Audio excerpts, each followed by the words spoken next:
vacation to India and met with and talked with Mahatma Gandhi. He had a tremendous influence on leaders around the world. A book that I've read for the sixth time called Jesus and the Disinherited. Mm-hmm. That's a book by Dr. Howard Thurman, his greatest work, and had great influence on the civil rights movement. And he was a man that he became the pastor of the first interracial, interdenominational church in the United States.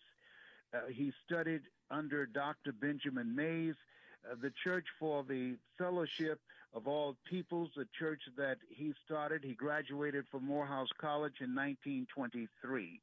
And there are things that we can learn from him, because as we begin to face something that we don't talk about, and that is the impact that racism has on our mental health. When you look at racism, the systemic and structural racism, interpersonal racism, institutional racism, internalized racism, reverse racism, oppression, and racial trauma, it's traumatizing. And so he gives us some anchors of things that we can do today that can allow us to use those on a regular basis. And one of the things that he believed in, he said that we must, in the midst of whatever we are dealing with, we must create a ritual that will connect us within ourselves so that we can continuously revisit the reality that there's more to us than just being a bag of bones and blood, that we have a divine presence in us that enable us to handle whatever life throws at us. And he talked about this from the perspective that when you're in a culture that does not recognize your humanity, he was working at this white family's house, and a little girl came outside, a little white girl, and he was raking leaves, and she just came out and just deliberately messed him up. And he said, "Don't do that." And she messed him up again and started spreading him all over the yard. And he said, "If you do that again, I'm going to tell your mother." And then he realized that he made a mistake, because her mother was wrapped around her finger. She manipulated her mother, but her father, that was a different issue. He said, "I'm going to tell your father." And that little girl got angry, and she came over to him, and she had a ballpoint pen, and she stuck him with it. She stabbed him with it. And he said, "Ow!" And she said, "You can't feel that. You're a Negro." That little young girl had been taught that we can't feel pain, that we are subhuman. And he said that we must always anchor ourselves in the sense of spirituality, not religiosity, because you won't hear ministers talk about Howard Thurman. Mm-hmm. He was not into organized religion. He has a sense of spirituality that we have to constantly work on remaining in a place within ourselves that regardless of what's going on outside of us, the irreducible evidence of who we are, that divine presence, is where we must anchor ourselves in order to navigate the storms of life and all the things that we are going to be faced with. We must take responsibility for our own growth mentally, emotionally, and personally to maintain a level of mental health. Let me start with this. If you have not ever read Jesus and the Disinherited, the book by Howard Thurman that Les Brown references now, let me just suggest to you in Black History Month, it's a book you ought to add to your collection. If you've not read it, I can promise you that you will be enlightened, encouraged, empowered, inspired. I can also promise you you're going to be challenged. Howard Thurman is going to challenge you to re-examine the assumptions you hold, but he'll also help you expand your inventory of ideas. If you have never read the book, Jesus and the Disinherited, I recommend it as one you might want to delve into. Like Les, I've read it more than once. And there's a great deal to take away from that book. So one, let me just recommend that book, Jesus and the Disinherited. First of all, I just love the title. I mean, when I first got exposed to it many years ago, I'm like, who would name a book Jesus and the Disinherited? That just sounds like something I want to read. So it's a great title, but it's even greater when you crack the pages of it. And we'll talk about that in a moment with Les and get his takeaways from why that book means so much to him, why he's read it a half a dozen times. We'll talk about that in a moment, I promise you. But let me ask this question right quick, Les, before we move forward. When Howard Thurman talks about that we need a ritual in your life, in your work, and in your witness, since you are the motivator, you're the one that motivates all the rest of us in this country and indeed around the world to make the most of the moment that we find ourselves in. Have you had rituals in your process? I have, and I still do. Mm-hmm. When I get up in the morning, I have 7 things that I write down that I'm grateful for. And I have affirmations that I repeat to myself. Lord, whatever I face today, together you and I can handle it. Every day in every way, I'm getting better and better. I'm getting healthier and healthier. I'm getting stronger and stronger. And not only do that, but I also do it with my kids. He did something that was very strategic. He was at a Daytona Beach park in Florida. He took his 2 little girls out to the park. And some white people came out and they called the police and said, there's some niggers in the park. And the white people started screaming for them to leave the park and calling them all type of dirty names and making monkey sounds and a variety of racial things that you just should not do to anybody, to say nothing about a man with his daughters in the park. And so his daughters, they didn't know what was going on. And they became frightened. And he said, don't be frightened. And they asked why. And he said, because you are so beautiful and you're so wonderful that the people in this neighborhood have come out to cheer you as we get ready to leave now. And just wave at them and throw them kisses and say thank you, because they came out to pay tribute to you, because you are 2 little queens, as he left the park with his daughters, because he did not want them to know and internalize the hatred that was being thrown at them by these white people and give them the mindset that there was something wrong with them because they were black. Brilliant parenting. Woe is right. Woe is right. Brilliant parenting on the spot. I don't know that any of us would have thought to flip that thing in that moment to protect his babies the way Howard Thurman did it. Brilliant parenting in the heat of the moment. We're just getting started around here in this hour of You Gotta Be Hungry with Les Brown on KBLA Talk 1580. We've got a lot to talk about. Good thing we've got 3 hours. More of Tavis Smiley when we come forward. Here at McKay's Family Mortuary, we offer a full line of services with a fine selection of caskets and urns. Also, assistance with cemeteries along with luxury limousine and funeral coaches and other needs pertaining to your family's wishes for your loved one. We accept Veterans Victim Witness Program for mortuary services only at 0 cost to you. Cemetery selection does not apply. All insurances are accepted. McKay's Funeral Home understands that saying goodbye is never easy. That's why we've been providing compassionate and professional funeral services to the community for over a decade. Please contact McKay's Family Mortuary, serving Los Angeles, San Bernardino, and Riverside counties and the High Desert. 3918 Marine Avenue, Lawndale, California. 310-978-8877. That's 310-978-8877. By appointment only or log on to mckaysmortuaries.com.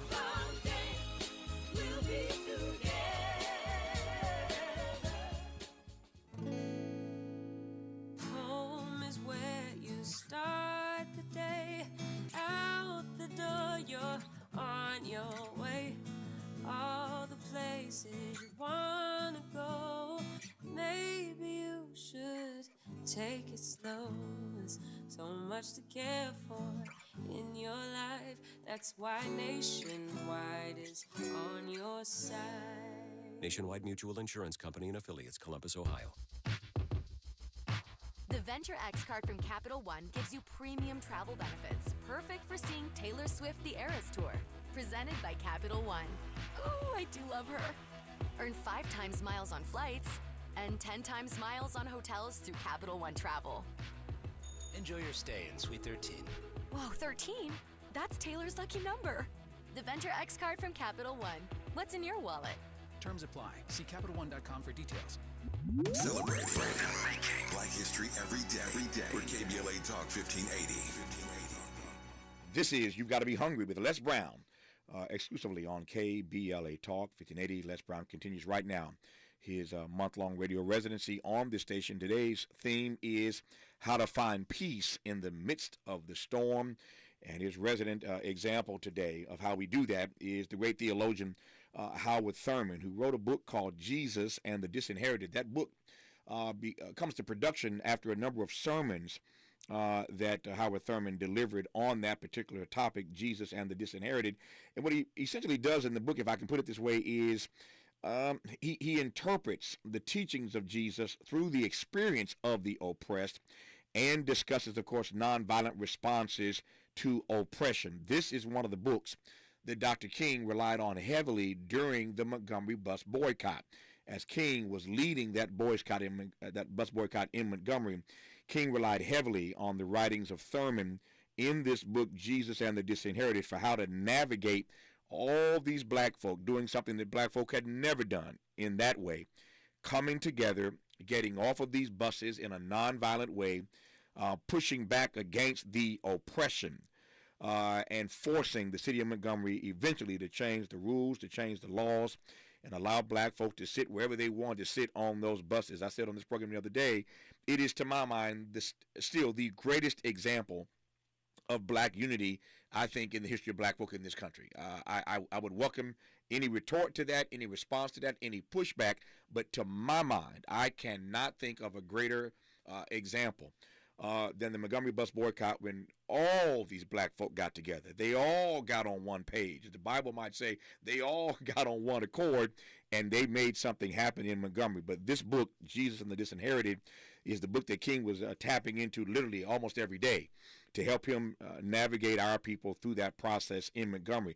Before we jump into this theme straight away, Les, how to find peace in the midst of the storm in our own lives in real time, I asked earlier about your rituals, and you addressed that.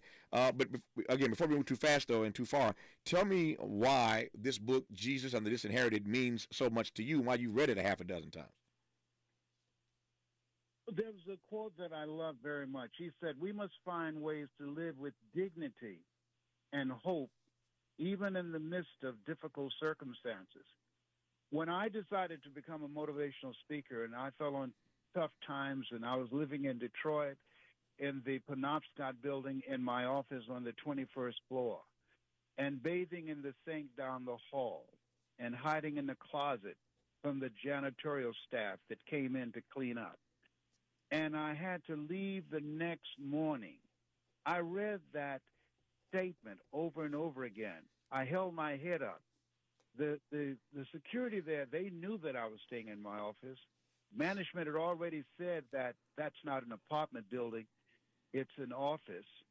But I held my head up, and I still had hope in spite of my situation. I held the vision of going through this and growing through it and knowing my time would come. And that gave me strength. It said, look, you go through this, but you don't have to lose it. You might be in a desperate situation, but you don't have to become a desperate person. Hold strong to your conviction that you're going to make it, even though you can't see the light at the end of the tunnel. Don't give up. Don't give in. Stay the course. And I got a lot of strength from him on that. Mm-hmm. You talked earlier about finding peace in the midst of the storm, even when you are living a life that is being marginalized by others. You've motivated folk, again, for decades now.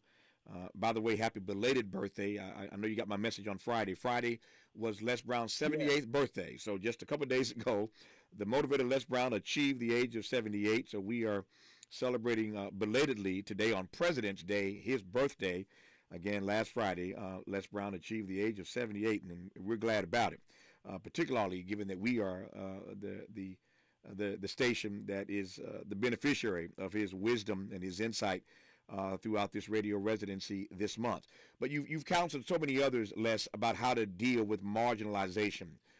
For those who've never heard you address that particular topic or subject, what do you say to people about how to navigate moments in their lives where they are being marginalized by others?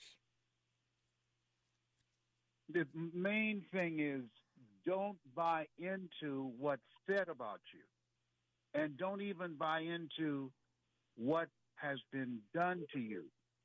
Relentlessly look for a way to win. When one of the defining moments for me in pursuit of becoming a motivational speaker and speaking for corporations, and there's nobody that looked like me ever been on the stage to go out and talk to white corporations about how to achieve their goals. One of the things that really got me, that I learned from Thurman, and that was just be relentless and dogmatic and find a way to win in spite of what happens to you, in spite of what you go through. And one of the situations that I found myself in, I had to speak at an organization in Wildwood, Florida, and they had put pictures up on the wall of Les Brown and his band of renown. He's a band leader. So when I came at the back of the theater and said, "Hi, my name is Les Brown," the guy, Mr. Schultz, he almost fainted. "Are you Les Brown? Are you his driver?" I said, "No, I'm Les Brown." He said, "Who in the hell are you?" I said, "I'm Les Brown. I'm Mrs. Mamie Brown's baby boy." And I laughed, but he didn't laugh. So he turned and he walked away, and then he came back and he spit on my shoe. Thank God he did not spit in my face. And then he turned and he went to the microphone and he introduced me. Tavis, I looked down and I remember something that Dr. Thurman said. Never take your eyes on why you are here. And I didn't even take the time to wipe my shoe off. I just walked out. He put the microphone in the stand. He wouldn't turn and shake my hand. He wanted everybody in the audience to know I had nothing to do with this. And this audience, all white, they started applauding, except for the one little black girl who saw it and who invited me there. She was the only one at this school. And I said, the only reason I'm going to take this is because of her, not lose my temper. And I saw a sign that said, "Seize the moment, in this moment, to live your dreams." And they were determined not to respond to me no matter what I said. And I just went inside myself. I said, as you look at this day, on this moment, as we come to celebrate your children, your grandchildren, this special moment that you've prayed for, now is the time for you to stand and give them a round of applause. And I knew they would stand up and give their children a round of applause. Then I asked their children to stand up and give your parents and your neighbors and your relatives a round of applause for supporting you on this special moment. And they said, "Now," then everybody looked at me and said, "Now, what you gonna do?" And boy, let me tell you something. I got a download from heaven.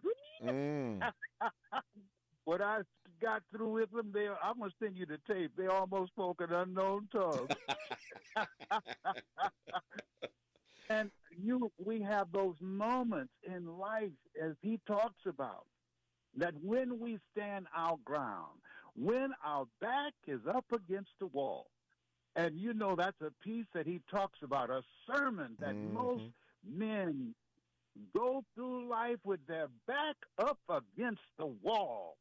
And my back was against the wall, but I didn't back down. I stepped forward. And that's what we must do as we're going through the trauma of racism, as we're going through all the things that's taking place right now. to know that this is a defining moment, that we are stronger than anything that they can throw at us now. And we must step forward, step into it, and handle it. What did you learn in that moment? And I'm sure that's not the only moment you've had like that. I can tell you as one who, I'm not the motivator Les Brown, but as you know, I've done my share of speaking over the decades around the world. And it is the case that whether you are a motivational speaker or a Tavis Smiley or just giving a presentation to your colleagues at work, at some point, you're going to be up addressing somebody and you're going to be facing a tight audience, an audience that doesn't really want to receive you, persons in the audience who don't believe that you have any business presenting to them. You know what I'm talking about, Les. You're going to be in front of somebody or somebodies that don't think you ought to be where you are giving the presentation. What did you learn in that moment? I got about 2 minutes to go here before news, traffic, and sports. What did you learn in that moment about how to turn a tight audience? I learned in that moment how to take people to a place in themselves they could not go by themselves by talking through me. So when I said to them, this special moment, I remember a point in my life, and I didn't think I had what it would take. In this special moment, I remember the time as a kid that was labeled educable, mentally retarded, and nobody told me that I could make it. And I want to say to you young people, you're going to have that, and your parents know that. But in this special moment, what we must do is affirm ourselves and say to ourselves, as I said to myself, that you got it. You have something special. You an unrepeatable miracle. You've got greatness in you. And I say to you, as your parents have said to you, and your grandparents and your friends and your neighbors, I say to you that you must encourage yourself and say, I've got greatness in me, and I want you to stand up now and applaud your dreams. And so what you do is applaud them. What you do is affirm them. I never talk to an audience about what they should do. I talk about the things that I did not do. And had I done those things, I know my life would have been different. Had I studied, had I been consistent, had I not given up at moments in my life when I was disappointed. I know some of you can understand what I'm talking about. But something in me said that I must get up. Something in me said that keep it moving, keep it moving, keep it moving. So by affirming them and not preaching to them and creating an experience where you talk to yourself, a soliloquy, and they begin to have a connection with you. You can't correct unless you connect. You listen to the motivator Les Brown on KBLA Talk 1580. KBLA Talk 1580 is a vibe. Can you feel it? More of KBLA Talk 1580 when we come forward. I'm John Marshall. Here's the latest on the Black Information Network. President Biden says the U.S. will be providing Ukraine with $500 million in new military aid. Biden made the announcement today during a surprise trip to the war-torn country. The president spoke alongside Ukrainian President Zelensky and emphasized the commitment the U.S. and allies have made since the war began just over a year ago. The new package will include more than 2 million rounds of artillery ammunition for long-range weapons, anti-tank Javelin missiles, and air surveillance radars. One person is dead and 4 are injured after a shooting along a Mardi Gras parade route Sunday night in New Orleans. It happened during the Crew of Bacchus parade, leaving a young girl, a woman, and 3 men shot. One of the men later died from his injuries. Police say a suspect is in custody. That's the latest. I'm John Marshall on your home for 24/7 News, the Black Information Network, and BINnews.com. In Sylmar, we've got an accident working 5 northbound before the 210 in the number 2 lane from the left. Couple of vehicles there, and traffic is jamming up at Roxford Street. An accident wrapping up 110 southbound before Olympic Boulevard in downtown LA, and in the mid-city area 10 westbound showing delays with some slowing from La Brea Avenue out to National Boulevard. Who has over 6,000 5-star reviews for water heater repairs and replacements? Water Heaters Only. That's who. Visit waterheatersonly.com for quick same-day service. And if you want low prices, that's their business. Waterheatersonly.com. That's waterheatersonly.com. This is the KBLA Sports Minute with Ray Richardson. LeBron James played only the first half of the NBA All-Star game after bruising his right hand in the second quarter. LeBron's hand made contact with the rim while trying to block a shot. He finished with 13 points and 4 assists in 14 minutes. The Lakers and Clippers will have extra time to get ready for the second half of the season. The Lakers don't play until Thursday at home against Golden State. After Golden State, the Lakers' next 3 games are on the road at Dallas, Memphis, and OKC. The Clippers are back in action Friday at home against Sacramento. No debates, no speculation, just the info you need. That's your KBLA Sports Minute. I'm Ray Richardson. This sports report was brought to you by Original Taco Pete. Aaron at Original Taco Pete's. Come in today for our tasty seasoned black taco. We're at 3272 West Slauson off Crenshaw, or call 323-348-4441.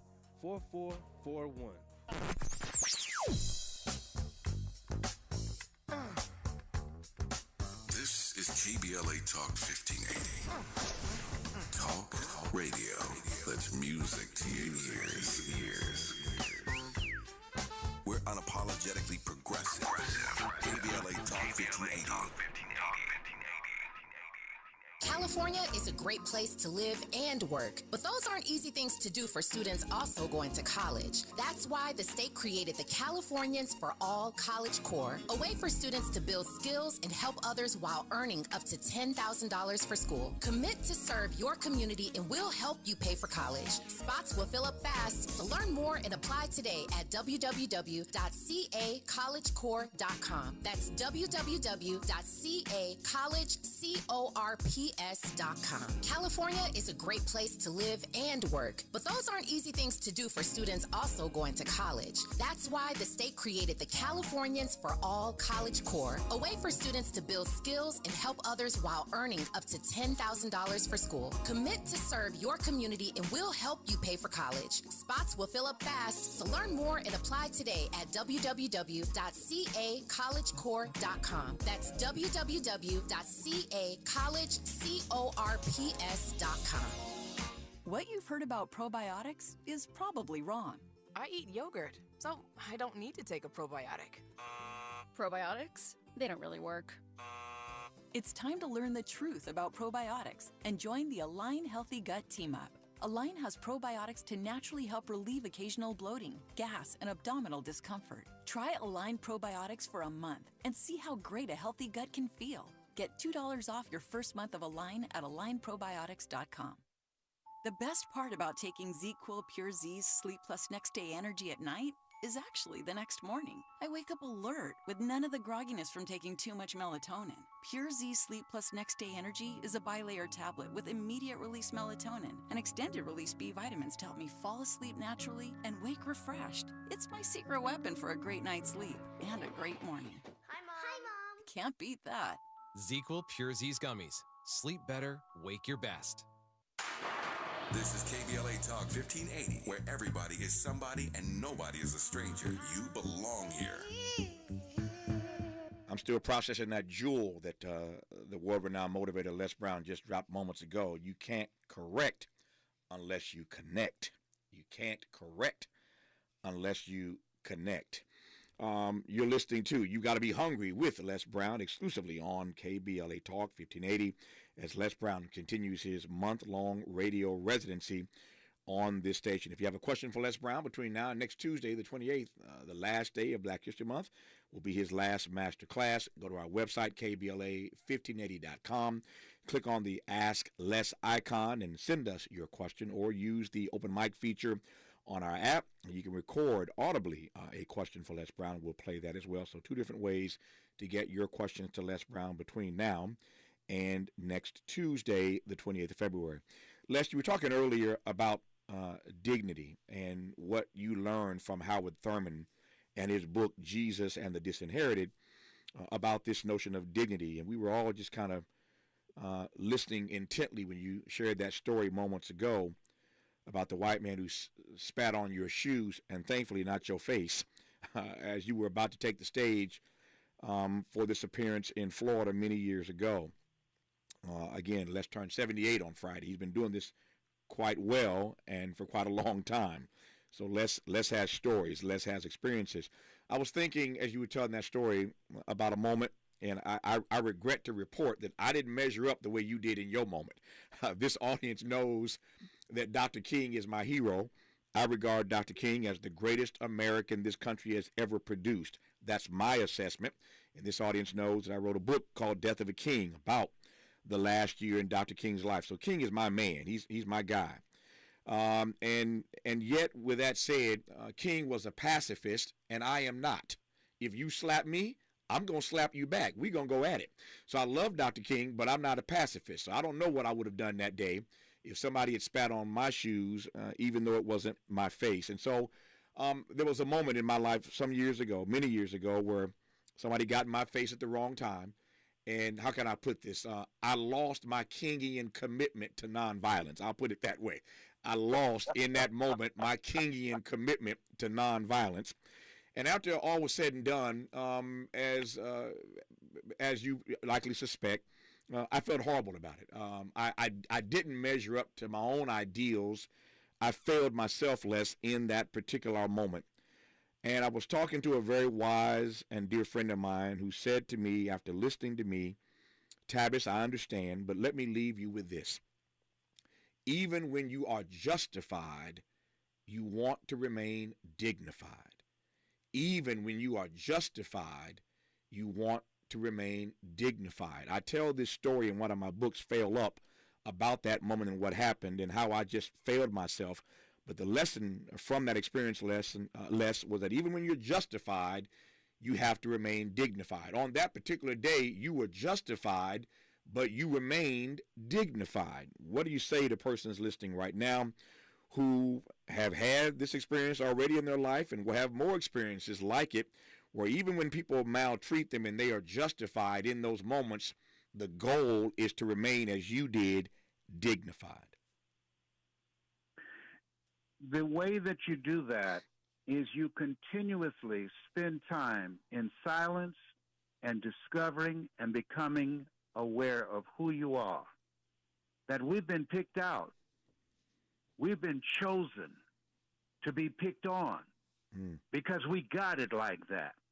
We have the power in us. People fear us for the most part because of our genius, because of our ability to make it against the odds, because of all the things that have happened to us. I'll never forget one of the moments I had to be dignified when I was having dinner with Sam Axelrod, who I worked for as a door-to-door salesman. And his wife had said, why don't you invite Leslie over to the house to have dinner with us? And that was unusual. I'm 77, so that was unusual, a white couple inviting an African-American male to the house to have dinner, okay? And so then his son came in, Stanley, with their 4-year-old daughter. And so I'm seated at the table, and he introduced me to Stanley and his wife and his granddaughter, Susie, I'll never forget. And before we got ready to pray, she got up from her chair, and she came around, and I thought she was going to just shake my hand or something, and she stood behind my chair, and I could feel a little hand at the back of my chair. And feeling my butt. And I said, excuse me? I said, what are you doing? She asked me, where is it? Where is it? And I asked her, I said, where's what? Where is your tail? Mommy, I can't find his tail. And she was about to cry. I said, I clipped it off because when I was sitting down, it would hurt so much, and I didn't want it to continue to hurt, so I clipped it off. And so she said, okay. She asked me, will it grow back? And I said, yes, it will. Now, I could have said, what in the hell are you feeling my ass looking for? Goddamn. I'm sorry. It's a little girl. She was taught that. I had a tail. People who look like me are monkeys. She was taught that.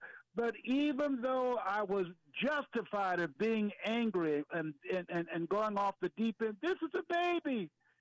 I retain a level of dignity. and I needed a special moment for her. And I said, and when I go back, I'm gonna let you know, okay? She said, okay, thank you very much. When he drove me home, the car was so quiet you could hear a rat pee on cotton. You know that story. He said, Les, I'm sorry. I said, you don't have to apologize, Sam. Yeah. You don't have to apologize. Yeah. So, Sam, I suspect there are folks listening right now who hear the story, and there are parts of it that are funny. But when you said to Sam, you ain't got to apologize. I know some Negroes listening right now who wouldn't have gone that easy on Sam. And their take on this is that little girl learned that somewhere, and so you told Sam didn't have to apologize, but this girl needed to be corrected. I take your point that in that moment perhaps it was not your place. In that moment at a dinner party that you've been invited to by some white folk, you wanted to remain dignified even though you were justified. Is your point that that her being taught the proper way to engage black folk was not your domain? Because you told Sam, Sam, you ain't got to worry about it. Don't worry about it. No, because he's not going to do that. That's not my duty. Sam served a purpose. I have a mother and 6 brothers and sisters who needed me to make money so we can have food on the table. Mama was sick. Mm-hmm. I had to make some money. I had to sell some television sets. Mm-hmm. I had to keep the main thing. And the main thing was that Sam was a conduit for me making money to provide for our family when Mama could no longer work at the M&M cafeteria and clean homes on Miami Beach. And Mama took care of my brothers and sisters. She adopted 7 children. I was among the oldest, me and my twin brother Wesley. Wesley took care of them and took care of Mama while I worked. No, that was not my place. Yeah.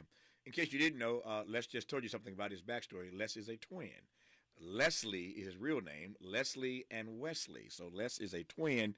But Wes, with all due respect, doesn't do what Les does. Les been motivating us for years. We are honored to have him in this month-long radio residency on KBLA Talk 1580. You're listening to You've Got to Be Hungry with Les Brown. Be sure to like and follow Tavis Smiley at The Real Tavis Smiley and get Twitter updates at Tavis Smiley. The conversation continues when we come forward. The U.S. premiere of the official Bob Marley One Love Experience has arrived in Los Angeles. Open now through April 23rd at Ovation Hollywood on the corner of Hollywood and Highland. The 15,000 square foot immersive experience opens up the world of Bob Marley like never before and features the entire Rock and Roll Hall of Fame Bob Marley archive. A One Love force that takes fans on a trip to Jamaica in a multi-sensory environment. A silent disco that lets fans groove out to a curated playlist, previously unseen photos, and rare memorabilia. Exclusive art from Mr. Brainwash, The Postman, Camo Works, and Idiot Box. And can't miss photo ops. Don't miss the opportunity to celebrate one of the world's most beloved and unifying musical figures. Tickets start at $20 plus fees and are available at BobMarleyEXP.com. That's BobMarleyEXP.com. Get your tickets today. The Millionaires Roundtable with Lynn Richardson is creating millionaires one family, one day, $1, $1 dime at a time. KBLA Talk 1580 will be celebrating Black History Month Wealth with Lynn Richardson live on Wednesday, February 22nd at the Chase Community Center on Crenshaw and Vernon in Leimert Park. Come check out the space. This location has been a bank branch for over 44 years and is now a community center. It provides resources and education to help the community with money goals, home ownership, and entrepreneurship. You and a guest can win lunch with Lynn Richardson February 22nd. Go to KBLA1580.com or the KBLA 1580 mobile app today and register. See you there. KBLA Talk 1580. We've got a lot to talk about. The rent is too damn high. KBLA joins you in calling for affordable housing. The LA Tenants Union is a diverse, tenant-led movement fighting for the human right to housing for all. The LA Tenants Union demands safe, affordable housing and union rent control. They organize against landlord harassment, mass evictions, and displacement, and mobilize for the repeal of the Ellis Act and Costa-Hawkins Act. The LA Tenants Union is on a mission to strengthen tenants' political power through education, advocacy, advocacy, and direct action. To get help with your eviction or other landlord-tenant issues, take action for justice, or become a member, visit latenantsunion.org. This is a community call to action from KBLA Talk 1580. Let's unpack a little bit more with Tavis Smiley. The conversation continues right now. All right, Les Brown, I'm going to do something I've never done in the entire month of your radio residency. I knew when you told that story that you were going to hit a nerve. The minute we got to break, Miles got in my ear, my board op, JD, my producer, got in my ear. I'm putting both of them on microphone right now so they can tell you how they processed the story you told. JD, what's your take first on what you heard Les say about the little white girl thought he had grown a tail? Yeah, my take is simply, where do you draw the line? I think about, I was just talking to Tavis about this. If I go to dinner and I have a white server who is obviously doing a horrible job, and at the end of the service, I'm supposed to be, I'm expected to tip them. What am I supposed to do? Am I supposed to, in that moment, not tip them and then possibly reinforce the stereotypes that black people don't tip? Or, do I speak up in that moment and disregard the fact that I unfortunately don't just represent myself, but I also represent, unfortunately, black people just like me? Take that, Les Brown. That's a very good question. Number one, I would not tip them because I don't want to reinforce bad behavior. But TIP stands for to ensure prompt service. So I tip in the beginning. And I said something to my twin brother yesterday. He had some bad service the other day. He complained to the manager. And I said, had they already served you your food? I said, you were making a very serious mistake. He said, why? I wanted the manager to know this guy had a bad attitude. I said, he apologized to you, and he lined up as they took turns spitting in your food. You never make an argument or try to be right with somebody who takes your food behind closed doors. So if somebody gives me bad service, I'm not going to tip them. I tip up front, and I always get good service because I tip up front. Tip to ensure prompt service. All right, Miles, how did you take story? Let's just story about the little white girl. It caught me off guard because my mom and my parents always taught me that, when you're not in a comfortable situation, you have every right to get up and leave. So I don't understand. I get not causing a scene right there. I get not taking it out on the child. I also get not taking it out on the brother that gave you a ride home. But I wouldn't get in a ride with somebody that made me feel that kind of uncomfortableness as well, Les. So that's where it threw me off. You're talking to a millennial now, Les Brown. Yeah, I didn't feel uncomfortable because I knew that where we are, the kind of culture that I live in. I knew, and so she was just expressing what they lived in and what they believe about us. I wasn't uncomfortable because I don't have a tail and I don't grow tails. It was okay, and I was determined for them not to get me off center. And this is what Howard Thurman talked about and why I believe it's very important for us to stand up inside ourselves and not react but respond in a way that serves our best interests. Had I got up and left and been insulted, I had to walk home from Miami Beach over to Overtown, didn't have the money, and I'd have lost my job. So I had to put things in perspective. So it raises this question, which we'll get to when we come forward in our remaining moments with Les Brown. When do you chin check white folk? That's the question. The question is, when do the good white folk deserve to get chin checked? We'll get to that in our remaining moments. Oh boy, I've done that real good. All right, stand by. We want to hear the other side then. When do they get chin checked? You're listening to the motivator Les Brown on KBLA Talk 1580. Say the quiet part out loud. KBLA Talk 1580. The California Legislative Black Caucus's Black History Month itinerary. Maisha Cairo here with your K-Black Minute News, brought to you by Lendistry. From movie screenings to award shows, the month of February is busy for the California Legislative Black Caucus. Starting February 17th, the application for the 2023 African American Leaders for Tomorrow opens. On the 27th, the State Capitol Assembly and Senate floors will be full of events from noon until 4, starting with the meet and greet with author Bryant Terry, presentations on Black food, stories, arts, and and recipes from across the African diaspora. If this sounds like a good time, visit blackcaucus.legislature.ca.gov. Thanks to our new sponsor, Lendistry. Lendistry is a national Black-led small business lender that is headquartered in Los Angeles. Lendistry helps small business owners access the affordable capital needed to grow. Visit Lendistry, LENDISTRY.com/KBLA today.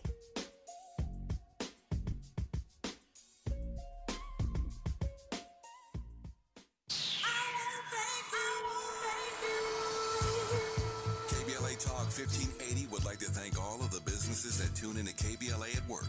We celebrate you, your calls to the station, and your overall support. To show our appreciation, we would like to treat your office to lunch for 10, sponsored by John O'Groats family-owned restaurant and johnogroats.us. Open the KBLA Talk 1580 app or log on to KBLA1580.com to submit your office to be selected for our Office of the Week. We know you're just like our staff, putting in many hard, smart working hours per week. We just want to say thank you, and we appreciate you. You and your staff deserve lunch on us. Enter your office to win lunch for 10 and be highlighted on KBLA Talk 1580 as our Office of the Week. Open the KBLA app or log on to KBLA1580.com to enter your office today to become the KBLA Talk 1580 Office of the Week. Sponsored by John O'Groats family-owned restaurant and johnogroats.us. Become the KBLA Talk 1580 Office of the Week. This has been a KBLA Talk 1580 community call to action. Cookie wants to be a professional wrestler. I'm Cookie Serratos, and I'm 11 years old. She also wants to win all the medals. That's why Cookie and her family make every day count, squeezing out her best with Go-Go Squeeze. Okay, Cookie, let's break for a Go-Go Squeeze. Go-Go Squeeze Fruit on the Go pouches are a nutritious snack made from 100% fruit with no sugar added. Go, Cookie! Because when you nurture your kids, you squeeze out the best in them. Squeeze out the best with Go-Go Squeeze. Not a low-calorie food. Products range from 11 to 13 grams of sugar and 60 to 70 calories per serving. Conversations that matter.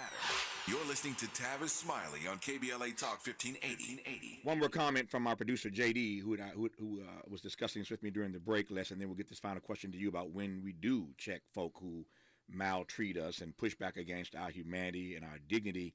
Talking about Jesus and the disinherited. I digress. Your point right quick, JD? Yes, real quick, and thank you for that advice about tipping in advance. I'll be sure to carry that with me moving forward. But I guess the broader question I was trying to get to is when can I think about myself versus thinking about the collective when I'm in those situations as a black person amongst white people? I don't believe that you and I, given who we are, that we don't want to be thinking in terms of just ourselves. Dr. King would be alive perhaps today, and Malcolm, if they just thought about themselves as opposed to the collective. Mm-hmm. We have a responsibility. Somebody paid the price for us to be here. And so, many of them went to jail, water hosed, and beaten, and lost their lives. So that's not an option for you or for me. We must understand that. Notice that when there's a mass shooting, they never say a white shooter. They will always identify the color of the shooter if the shooter is black. That's the only time they identify it. They don't talk about white on white killings. They don't do that. And so the thing is that they make blanket indictments of us. So that as we look at ourselves, we carry the burden. I don't call it a burden. I say it's an opportunity for us to hold ourselves to a higher standard because we have access. Let me tell you why I got fired from radio, and I understand this. There was a Kahiki incident. A black guy had been beaten, a Vietnam veteran, at the Kahiki incident on Broad Street in Columbus, Ohio. I went on the air, and I spoke out against it. The general manager, he opposed that. He said, don't talk about this anymore. And I said, I will continue to talk about it. The next morning I came to the station, the lock was changed. So guess what I did? They didn't have the courage to this is the young Les Brown. I'm not proud of this, so I want to just preface this. I looked up, and there was a light on the window, the engineer's room. I drove my car up to the side of the building. I got on top of my car, knocked on the window. I said, Nick Bodie, do you know I'm crazy? He said, yes. I said, then open this door. Do you hear me? He said, I had nothing to do with it. He came and he opened the door. Mike Reeves, who saw me, the jock who I trained, he went out the back door. I went on the air. I said, this is Les Brown. There will be no music today. I'm going to talk about police brutality. I'm going to talk about James Allen Rhodes, the governor, and tell him to pack his bags because we're going to vote his behind out of office. I'm going to talk about the mayor, Maurice Ferre, and all of, well, he's never, Sensenbrenner, and why we're going to vote him out of office. And so they have fired me. So they called the Upper Arlington police. I barricaded myself in the studio. They knocked on the window. Young man, you've been fired. You're trespassing. I said, I can't come out. He said, come out now. You're trespassing. I said, look at all this furniture. I can't get past this furniture. Move it. I said, hell no, I don't work for free. I can't come out. You come in and I'll cooperate, ladies and gentlemen, and everybody can hear it.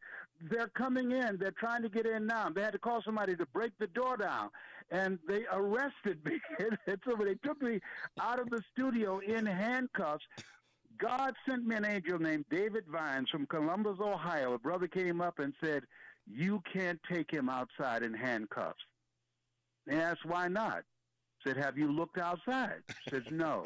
Look outside. Over 3,000 black people had filled the field. He said, Les, you promise not to come back here again? I said, I promise. My work is done here. Yeah. I promise. I'm through. We got 60 seconds. And they took my handcuffs off and let me out. We got that's a crazy story. The young Les Brown. We got 60 seconds, Les. Tell me when, to your mind, we do, in fact, check white people, even though you didn't that night at that dinner. Oh, well, you check them when they get out of hand in situations where your dignity is on the line, and that it's not about your ego, it's not about your propensity for being emotional, but asking yourself the question, is this the best, highest expression of the choice that I need to make this particular moment with my energy? Nope, I get it. And I take the point. There's some situations you need to just walk away. I take your point. And I take the point that JD made earlier. His point is that, you don't want to make a decision that reinforces something that they already think negatively about us. But Les's point is, but if your dignity is on the line, certainly if your life is on the line, you gotta weigh that. I take both of your points, and we'll leave it there for now. You've been listening to You've Got to Be Hungry with the motivator, Les Brown. We'll continue this class tomorrow on KBLA Talk 1580. Until then, thanks for tuning in, and as always, keep the faith.